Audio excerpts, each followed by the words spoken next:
Kaixo guztioi, gaurkoan ere elkarrizketaren tarteari leihoa irekiko diogu hemen Hamaika Telebistan, jakin dakizuenez, uztailaren 12an egitekoak diren hauteskundei begirako elkarrizketa erronda burutzen ari gara, eta gaurkoan gurekin daukagu EH Bilduko Bizkaiko zerrendaburu Jasone Agirre. Ongi etorri, Agirre Anderea. Eskerrik asko, Zarrabitia jauna.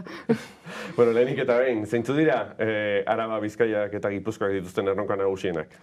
Erronka nagusina, bera, bagento zen egoera batetik esana ona. Zoin emoten dago, ez da, pandemizian ostien, oin kalamedida danak agertzen diezena. Baina bagento zen, bai osasun gintzan ez gengo zen egoera honien, ez hezkuntzan, ez gure industrian, ez kulturan, eta oin, pandemiziaz batera indana da, hori areagotu edo, ageri zen geratu da ez, geunkezan ahuldade guzti horrek, eta oin gure erronkak aurrera begire da, hortik hasite, personak erdigunien egongo dan eredu baten alde egin.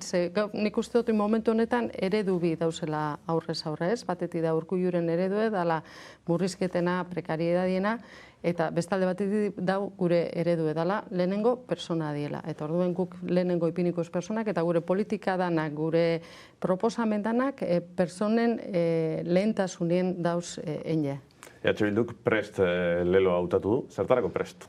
Badanetarako prest, nik egin betinetan esaten dut ganera, ni Maialen nire arterekin edo zertarako prest, batez be gauzak eiteko prest, osasun arluen gauzak eiteko prest, esate baterako, ontsi ikusi du pandemizian, ez? Osasun arluen gauza da langileek, eta, zoragarri izen da egin da bien lana, zelan implikau dien, euren bizize behar horrizkuen ipinite, baina Osakidetzan ikusten izen dugu, esate baterako, azkenengo urtietan murrizketa itzelak indiela, askoz be hoge gitxi hau euela, langileen porcentaje handi bat, ehuneko 40 inguru eventuala da, eta horrek esan gure dau, joen eta etorri egiten dira, eta horrek esan gure dau, esate baterako pandemiziai aurre egiteko, zu formazio bat bier dozu, eta zu ez pasauz, oin basauz hemen eta bizi erbesteleku baten, hori ez dau bermatute. Eta hori dana lideretan edo aurrera egiten, geunken etorri barri euen zailburu bat, eta ez du astu bier, joeniko zailburue, joen zala, dimitiduen bierrizea bela, opeetan egon zan eskandaluen gaitik, ez? Orduen, hortik gento zen. Orduen, esan gure, hori dana nik uste dut guk murrizketakin amaitu bier diela, egon kortuen biti lanpostuek, eta bier dugu sistema garbi garden bat, ez deiken olako irregularidaderik edo lagunen arteko lanpostuen banaketarik. Bardin hezkuntzan dago sistema bat agortute dauena. Pandemian be, ikusi dugu zelako ahuldadie dekozan bier dugu sistema publiko bat, barri bat.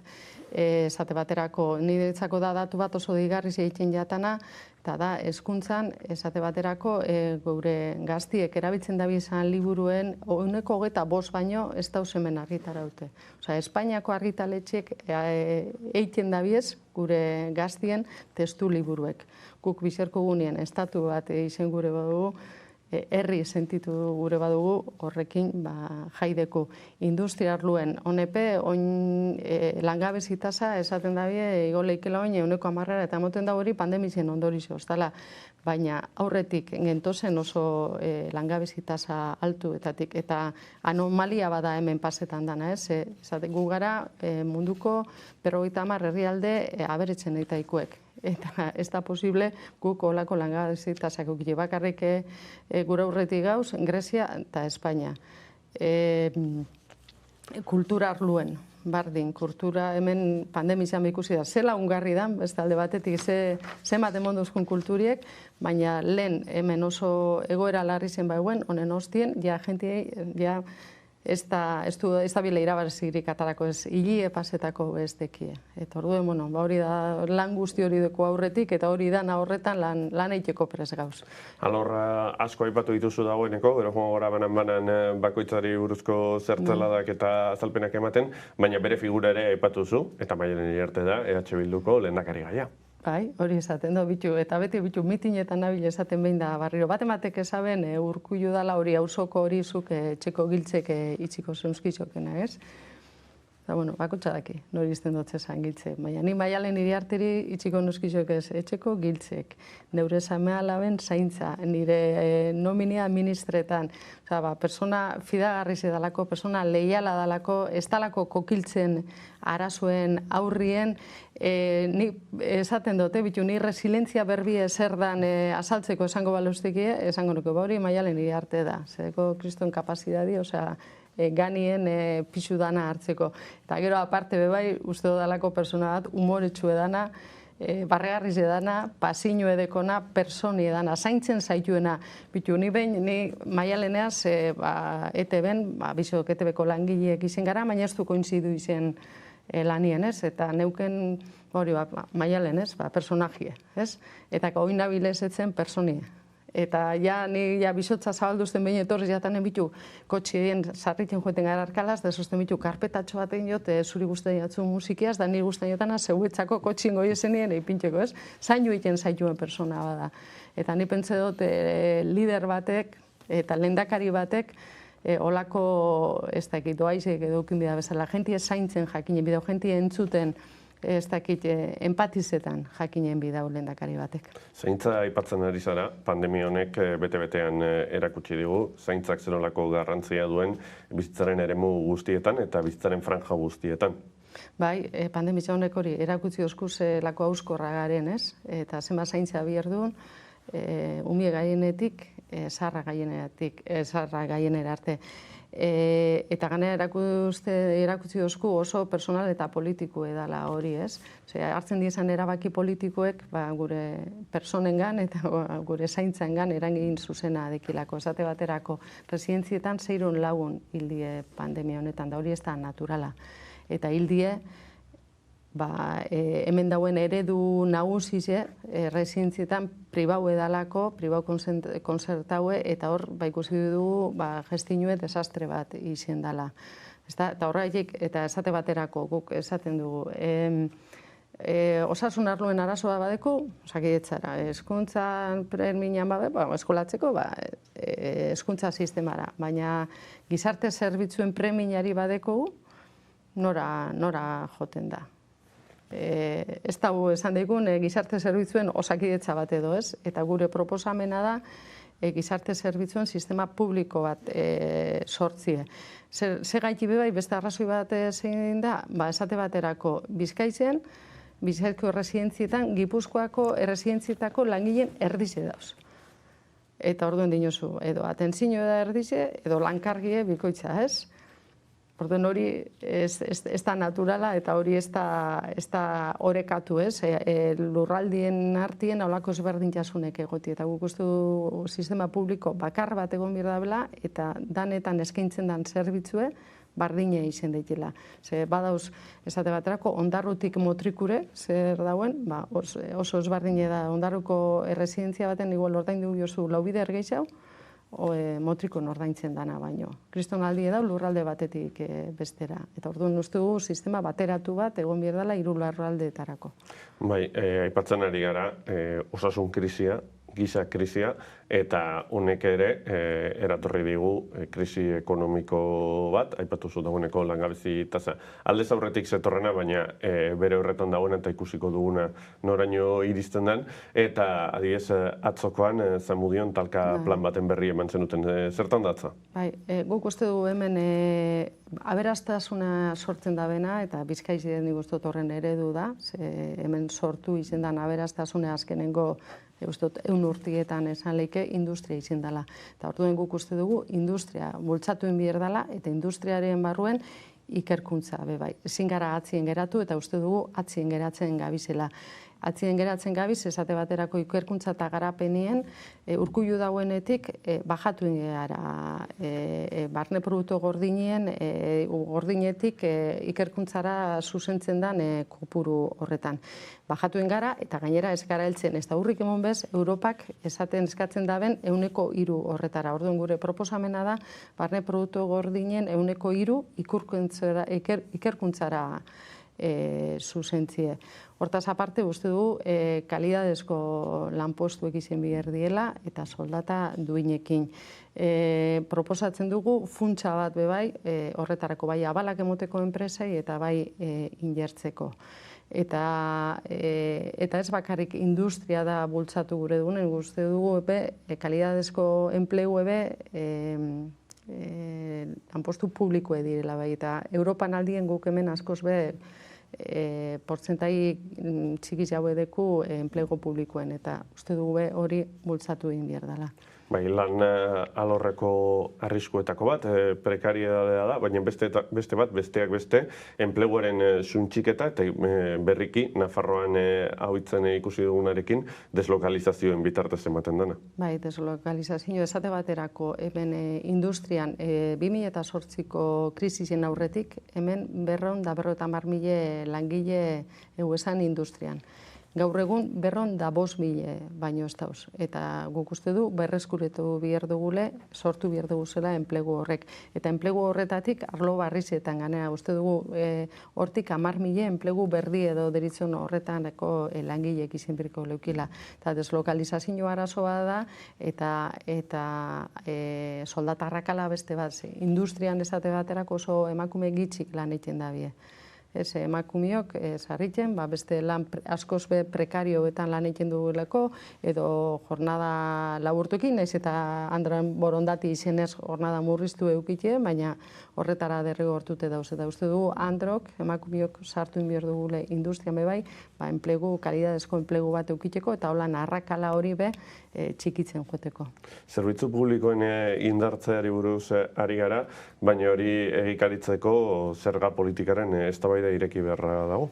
Bai, hor ganera badago, lehenengo epe laburrera begire eta gero epe luzera itzen leikena, ez? Epe laburrera da guk planteetan du COVID tasa, eta izango litzeke, epe muga konkretu baten, eta hor uste dugu, eta filosofia, bai, epe laburrien zein epe luzera da, ordainu dizela, bakotxak dekonaren arabera, eta gehizen dekonak, gehizen ordainu dizela, esate baterako, hemen Bizkaizen, poblazioen 2% deko, hemengo aberastasunen 20%. Eta hori anomalia bada. Uste dugu, aberastasune hobeto banandute egon bierdala. Eta horretarako uste dugu zerga sistema barri bat bierdala. Epe laburrien esan bezala, COVID-tasa hori planteetan dugu, eta Confebask berape, esaben horreta, igual momentu honetan, hain momentu larri honetan, danok aporta hoen bier dugule, eta hori bepres esela zerga gehiago ordaintzeko. Urkulluk entzun ez da ben moduan, ez? Eta hori da ulertzen ez dugune. Baina guztu danok hemen, momentu honetan, hain momentu larri zen, eta epe luzera begire zerga reforma oso bat egin beharko litzeke. Bai, dagoeneko hitz egin dugu osasun gintzari buruz, baina zeintzuk izango beharko liratezke Osakidetzan aplikatu beharreko neurri konkretuak? Batetik eventualidadiaz amaitu behar da, finkotu egun, kortu egin behar da plantilla argi dau, hemen bihergin kopuru bat behar dela, eta ikusi da pandemia honetan ondino argi jau, eta egon kortu egin behar da, lanpostuen egon kortze hori egin behar da. Hoge kopurue, igo inen bida, gardentasunien irabazien behar da, hemen ezin lehike onartu egon, ez dakit, zu oposaketetan bardintasune ez egoti, ez, lagun artien banatzie lanpostuek. Murrizketakin amaitu inbidea da goiti bera. Hezkuntzari dagokionean, zeintzuk izan beharko liratezke neurriak edo zeintzuk dira EH Bilduren proposamenak? Esate baterako hemen plantilla igo egin behar da, eta kontrara dabil gertatzen, ez? Badino Urkulluk berak ez dabela murrizketarik egingo. Atzo bertan iraleko interinoek prensa aurreko bat emabien, euren kalera doi eselako murrizketakin amaitu behar da, egon kortuen behar da plantilla. Oin egoera honi aurre egiteko, esate baterako, plantilla igo behar da 110%, murriztu ez, eta gainera igo behar da 110%. Bestalde batetik, beste modu batera antolatu behar diez gelak, eta gure proposamena da, gela bakotxien 15 ikasle egotie. Eta gero, inbertsio baten behar da, teknologia barrizetan, eta egokitu, egoera honek berak utzi dozku, beste modu batera ikesi leikela.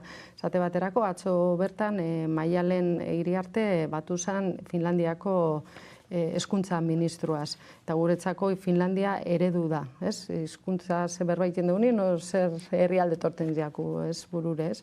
Uste du, hori, modelo edo eredurik aurreratuenetatik ikesi behar dugule, eta gure eskolie egokitzen joen, barrizten joen horren arabera. Murrizketen beldur zarete? Bai. Dagoeneko badauz murrizketak. Sindikatuek egunero dauzkalien, osasungintzan hasi den murrizketak, gizarte zerbitzuetan murrizketak, hezkuntzan murrizketak, eta ondino datorrena askoz be larritxe, Urkullu kartasizek atarako dauz, nahiz eta oin ageriko edan adino estabilela murrizketarik egiten, pentsau, gero iraietik aurrera zer izango dan. Ze ikusi ginen aurreko krisisen bez, konponbide montzakon, ez, murrizketak. Eta oin be, uste dut, krisi honen fakturie barriro geuk ordaintzie gure dabiela. Bai, Iraila oraindik pizkatu urruti dago, uztailaren 12 gertuago, eta EH Bilduren erronken baitan, aurreko hauteskundetan, 18 eserleku atera zituen, hortik gora egiteko anbizioarekin azaltzen zaite, erronka nagusietako bat Bizkaian dauka. Bai, eta ni oso optimistienaz horretan. Enoie zenbakirik esaten, baina nik uste dut, eta ikusten gabizien hauen kanpainan, jentie, Barakaldon lehengunen, itzela izen zan, jente mordu egon zan atzo, lezaman, jente asko, bai, eta jentie piztute dau. Eta nik uste dut, jentiepe ikusi dabela, oindala momentue, ze ontsi erabaki bider da, ze eredu gure dugun, ez? Prekariedade eta murrizketena edo personak lehenengoko planuen ipiniko dabien eredue. Eta nik uste dut, jentiek, zer ikesi badugu krisi honetatik, nik uste dut hori izan dela, ez? Hemen zerbitzu publikoekin jertu behar die, gure jentie zaindu behar da, eta ezin leke zaindu prekariedadiaz da murrizketekin. Orduan nik uste dut, jentiek, hauteskunde honetan oso argi dauela, ze eredu bidauzen, eta oindala momentu hori esateko. Eta nik uste dut, jenti oso konstientie dela horreaz, eta Bizkaizen inun baino gehiago. Eta orduen nik uste dut, emaitza honak egingo duzela, jentie zentzunaz jokatuko dabela, eta jakingo dabela botue nori emon. Bai, Bizkaian hauteskunde kanpainatik arago osa gehiago gertatzen dira, eta ematen dira lako nolabait definitzarren bataia kulturalak ere, eta bestelako albisteak, eta azte honetan egoera baten berri izan dugu, batetik albiste, Mikel San Josek eta Bainat Etxebarriak ez dutela atletiken jarraituko, eta hori iragartzeko euskarazko agiri bat plazaratu zuten sare sozialetan, Mikel San Joseren kontuan, eta horrek ekarri duena izan da irainak, mehatxuak eta hizkuntza eskubideen urraketa nabarmen bat.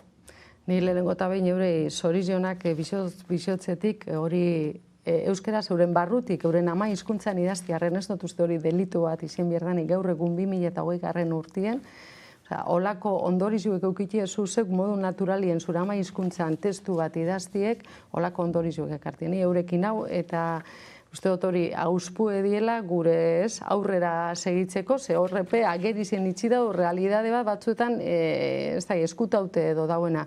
Pasauza, egon die beste kasu batzu, Katalunian, Rosalia, katalanez idatzia ben, eta, bai, bardin mundu eganera jontzakon, ez? Hizkuntza gutxituok hori da, ez? Jasan bierri izieten dugun hau. Mesik inglesez idatzi izen baleu, naturaltzat hartuko zan. Edo eure, San Josek eta Bainatek errera utzien idatzi izen babien, gauza naturaltzat hartuko zan, eta ez da naturala. Eta ni guztabia eta bai, gaztenik etxien ikusi dut, ni semi etorriz jadan zidun ez da, ikuste oso hauza ipiniko zu, bertxiokatu biko zu, eta ez da zer, ikusi nahen piztute, eta esan, igual gure gaztientzako, igual, segun bizi ez da realidade bardine Durangaldien bizi edo beste lekun baten, ez da, baina igual Durangaldien bizi bazara, uste duzu, ikastola joanaz edo eskolara, euskeraz ikesio, gero, nahiko eskualdunien bizinaz, da gauza natural bada. Eta gero, ikusten duzu olako zez, buruen eziakiek abitzen zean leike hori ez, leike, ondino, ni uste asko deku leiteko, eta ni uste olako keinuekin, asko edozein euskarien aldeko kanpaina baino gehiago balizo da bela, ze, ipintzen gaitu, realidade baten aurrien, eta uste dut oso politxe izen zala, eta sentitzen doz, ez dago zue olako irain eta mehatxue, baina, bueno, jakin daizigela urepe bai, irainek eta mehatxu gongo dira, baina bagozela beste batzuk, zoriondu egiten dugu zela, eta, bueno, besarka da beroa bieltzen dut zegunak. Berela hitz egingo dugu hizkuntza politiken inguruan, baina lehenago, uztailaren 12ko gauan zenolako emaitzak ateatzen diren ikusiko dugu, jakin badakigu, kanpaina honetan, adibidez, Miren Gorrotxategik darabilen leitmotifa. Nuke esango jadenik proposamena, baizik eta da kanpainako leitmotifa. Ezkerreko hiruko hori. Posible da? Posible izen baino galderienik uste dela zertarako. Gure asmo ez da, oin gu kenduzu gu parauko gara ez dinuzu zer eiteko da, ez? Esate baterako Durangon, hori lortu, Durangon aldez aurreko lan bat egon gauza asko auzuetan lan asko inzan eta konpartitzen ziren, niote Durango, Durango bizinera zelako, ez? Konpartitzen ginuzan gauza asko, helburu asko, amets asko, ez? Orduen hor, posible izan zan, zuke ez dozu egiten olako itun bat edo, ez batu egiten eskerreko egarelako, eta, sozialistak eskerreko edila esatie da nahiko eskuzabala izitie bai, ez? Baina, ikusten baduzu zuk herri baten edo herri honetan, konpartidu aldozule proiektu bat, helburu batzuk, gobernetako modu bat, diozu, zeraitik ez, baina bakarrik eskerrekuek garelako, bai, zanez, gu ez gara etorri gobernuen egoteko, gu goberne hau gure dugu, Durangonik erakusten gabiz, emoden, Durangon gobernetan gabiz. Eta horretarako bada, posible da. Baina ez bakarrik, hau esan, hirurok eta egin daigun. Posible da, nada posible. Eiken dana, danak moten da imposible dela, eiken danera arte, ez da, Bai, ez dakigu aritmetikak zenolako formulak albidetuko dituen, bai EAJak, bai PSek azpimarratu dute, euren lehendabiziko aukera dela egun indarrean dagoen formula hori errepikatzea. Inkesten arabera, behar bada inoizko legebiltzarrik subiranistena edo abertzalena izango dugu, baina behar bada inoiz baino aurrutiago dago EH Bildu eta EAJaren arteko balizko akorde bat. Ez gu gaitik, ez? Tragedizia bada hori, ez? Ikusi dugu PNV-ek zelan errenuntzia egin daben behin eta barriro bide horri eitia, ez? Zate batera Urkulluk, ez da, ja iragarri dauz, ez da, izema konsulta, oza, galdetzi ez, ja bide hori hartuko zulen, ikuste dute demokrazia baten gitxiena da jentiei entzun, eta gero jentiei galdetu. Eta hori pausu hori be ez da hoen, ez dekolako inongo interesik. Orduen eta guretzako pena handi bada hori sekule baino indar soberanista handi jau egon parlamentu horretan, eta ezin horretan aurrera pausu horik egin, ikusi ginen autogobernu ponentzian, adostasunera heldu gurekin, eta gero habien biraje hori, eta lehengo lepotik burue, ez da? Eta baina hori, PNV-ek esan birko dau, ez? Errenuntzia horrekin jarraitu gure badaben, edo beste bide bat hartu gure daben, gure danontzako onerako izango dana, ze ikusi da. Gero azarrea agertu die. Hemen pandemian bitartien, ikusi ginen autogobernu honek zematerako balizio da, ez? 5 minutuen, tak. Espainiako gobernuek hartzen dau botere guztize.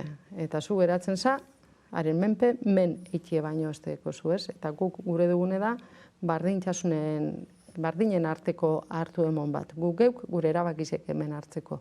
Eta uste dugu hori dala honek pandemizia honek beste gauza askon artien erakutsi daben beste gauza bat. Baina ez dut uste PNV bide horretatik da. Hemen eredu bidauz. Eredu soberanisti hartu gure dugune. Eta demokratikaki uste dut eredurik sanuena edo dana ez. Jenti entzun, jenti galdetu. Eta jentiek erabakiko dau bide hori gure daben, baina galdetu.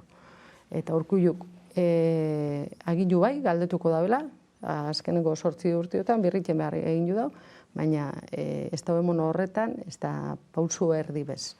Orduan, eredu bi horren artin be aukeratu biherko da oingo hauteskundietan. Aipatu oso, autogobernu ponentzia, karpeta hori irekita geratu da, eta zenbateraino emango du?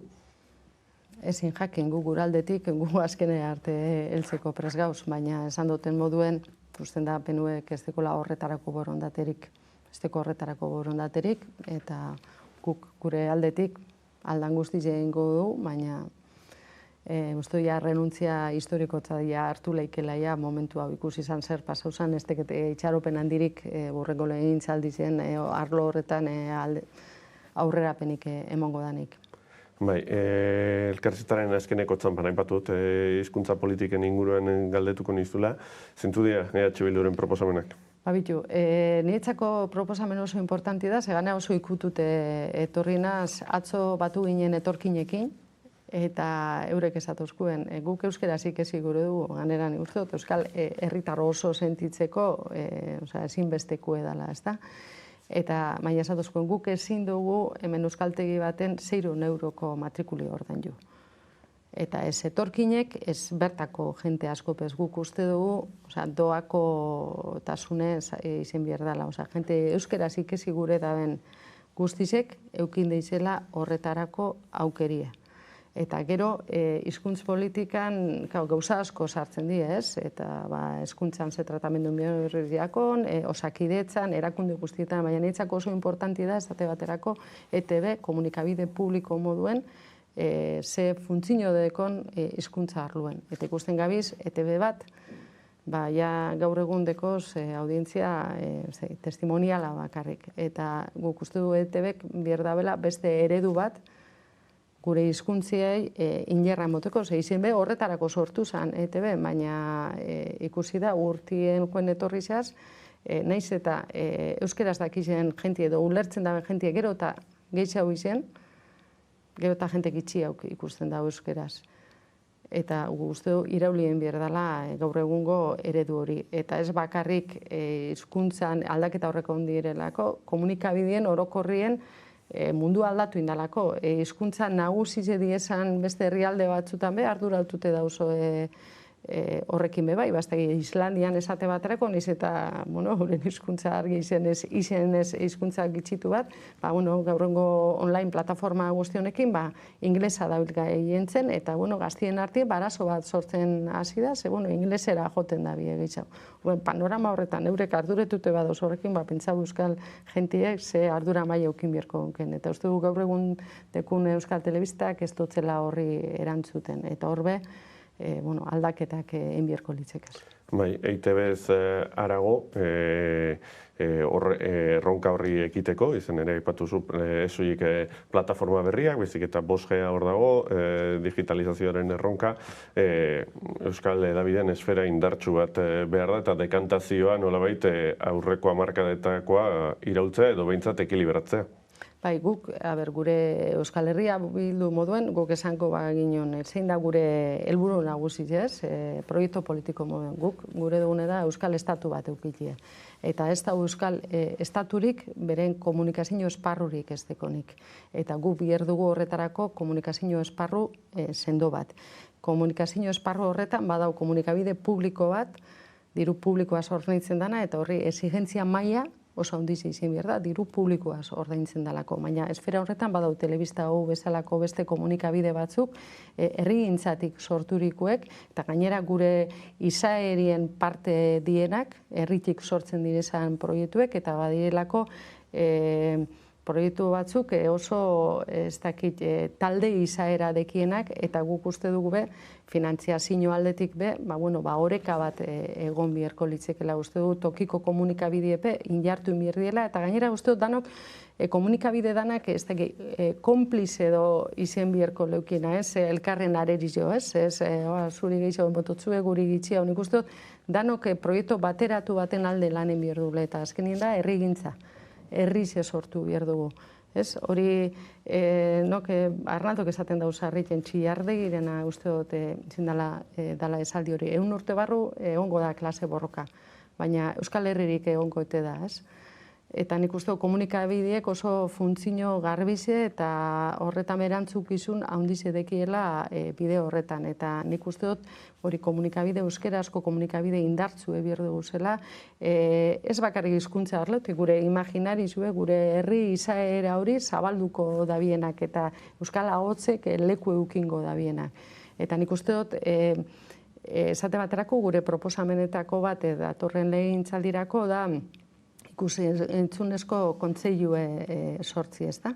Eta ikus-entzunezko eta interneteko kontseilue sortzi, ez. Hori ez diako astu mundu aldatuela, lehen ikus-entzunezkoaz berbetan ginen, baina esparro askoz bezabalaue.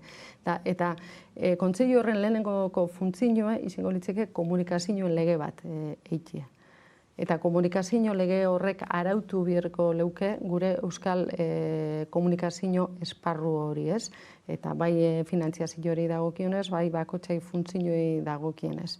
Eta uste dut hori dela, izango da gure lehentasunetako bat, datozen 4 urteei begira. Guk egin dugu ja lan nahiko zendue EITB-erako eredu barrizaz, baina, eta hurrengo pausuea izango da, ja zabaltzen joeti hori, ez? Hasi gara publikotik, ze horrei eskatu ditzeu erantzukizunik handizena, diru publiko edalako, eta dekon ardurikatik, baina hurrengo pausuek izango dira esparrui oso, bai prentsari dagokionez, bai interneteko komunikabidei buruz, irrati, telebistak, herri komunikabideek eta guzti horren inguruen.